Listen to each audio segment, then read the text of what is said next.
Well, the maniacs did it. They blew it up. And goddamn them to hell. Let's check it out.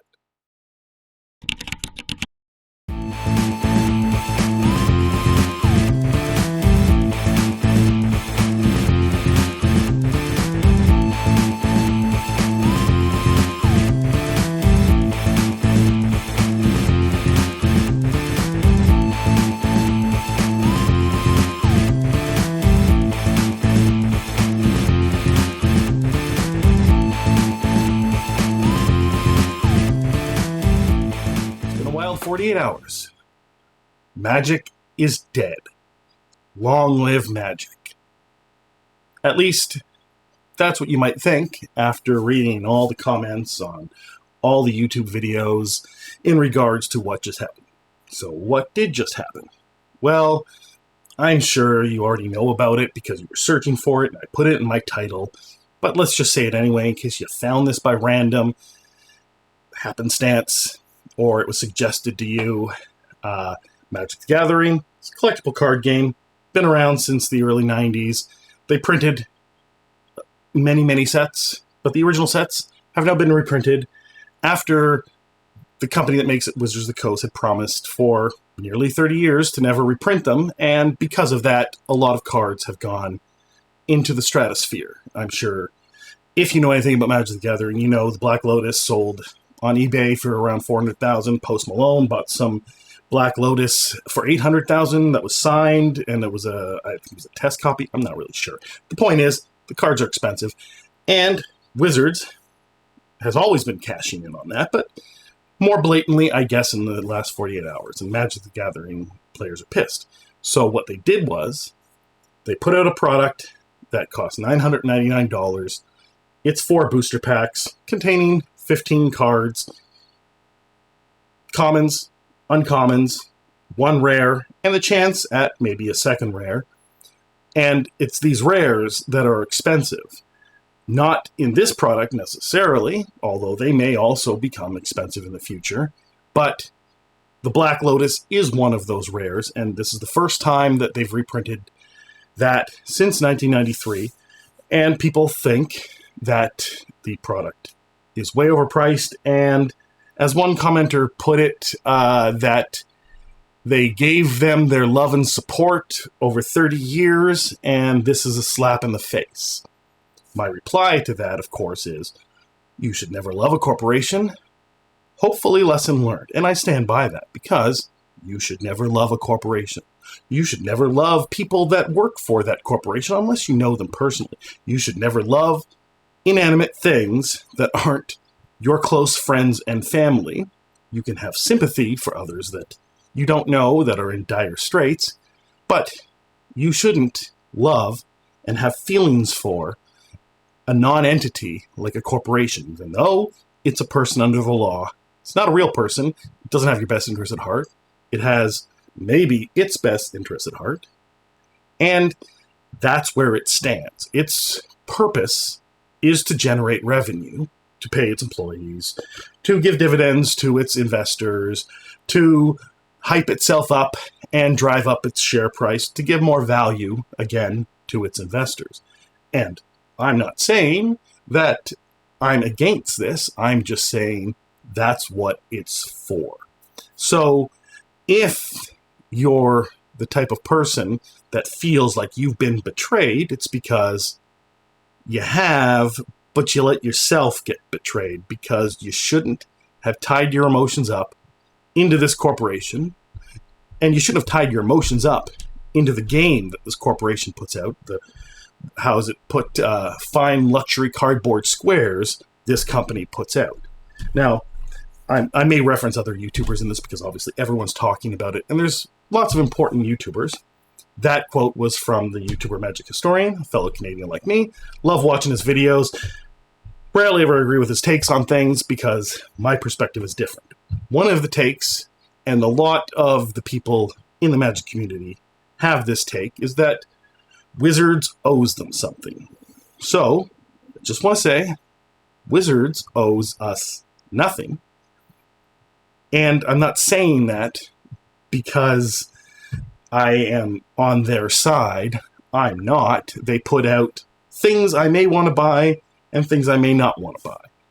Case in point, 1D&D has this new digital product coming out, and something that no one has spoken about as far as I can see was that recently, within the last couple of days, during this investor call that they had, they mentioned that the person now running Dungeons & Dragons, their business experience is mostly from games that have lots of microtransactions. So this 3D environment that they're going to be building for Dungeons & Dragons to play in may very well be just chock full of microtransactions, which nobody likes, but maybe we'll luck out and it'll be more like League of Legends, where it's largely just cosmetic.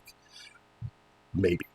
Maybe not. And then maybe, my playing of Dungeons & Dragons is based solely on the books I already own, and I never buy another Wizards product again.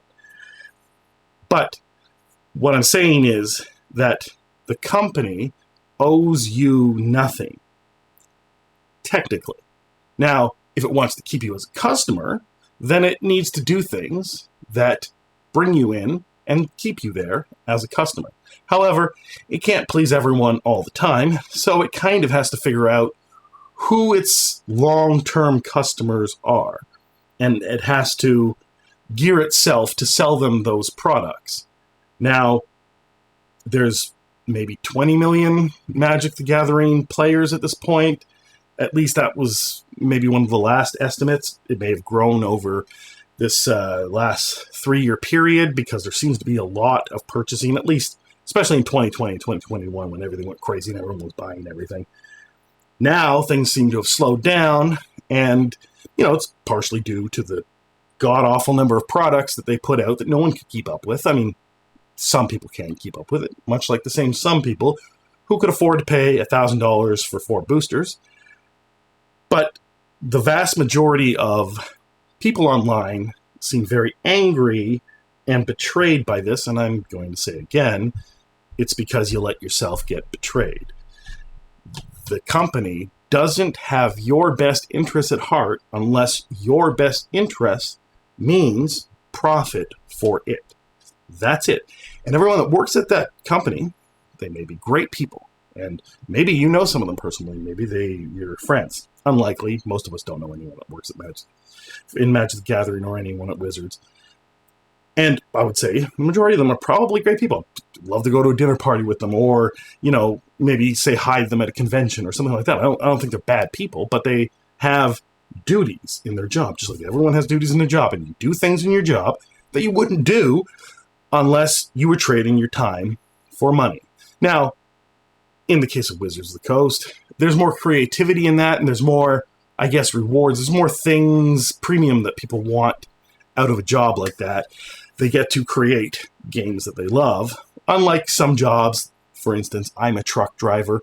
I may love driving around, but I certainly don't actually enjoy delivering things to people, or drop and hook, pick up a trailer, drop it, pick up another trailer, bring it somewhere else. I don't actually enjoy that, but I do it because I trade my time for money. So a lot of that is true of the employees of Hasbro and Wizards of the Coast, because not all of them are actually creating the game. A lot of them are administrative people that are sort of, keeping the company going. And there's other people that are making toys and that sort of thing. So the company wants your money, and if your best interests align with it acquiring more money, then at that point, they may very well keep pleasing you. However, they're not going to keep doing it forever, because at some point, your interests do not align with their interests, at which point they'll drop you like a stone. And that's what'll happen.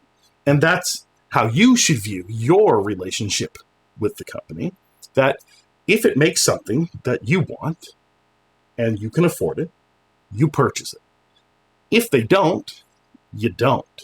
And these are, as the Magic Historian says, fine luxury cardboard squares. Nobody needs them. They're not going to affect your survival. You may want them, and you may actually want these old cards that are reprinted in 4 booster packs, and you want them to be cheaper, but too bad they're not. And if you can't afford them, then I guess you don't get them, and it doesn't really matter. If you like playing the game with the cards that you have, You don't actually need any new cards. Now, you might say, oh, but my friends will buy more cards and I'm going to need to keep up with them. No, you don't. Because if they keep buying more cards, and I don't know, if they always beat you because they buy new cards, which isn't really how it works, not even really in Standard. It just depends on how good you are at constructing a deck and the cards that you already have. But if it really is that you can't keep up with them and you can't afford to keep up with them, then just stop playing the game. You don't need the game. Nobody needs the game. There's lots of wonderful games out there. There's lots of collectible card games. There's new collectible card games. Some of them are better. Some of them have cool art, whatever. But there's also other games, and there's other pastimes. There's other entertainments. There's other hobbies. There's other ways of engaging with your friends.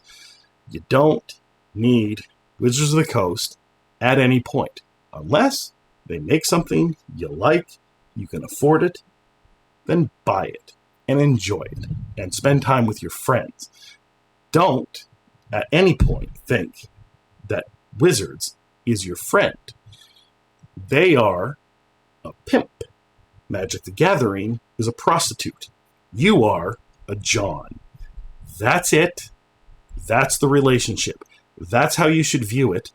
And there shouldn't be any emotional involvement because prostitutes don't like to kiss their Johns. Thanks a lot. See you later.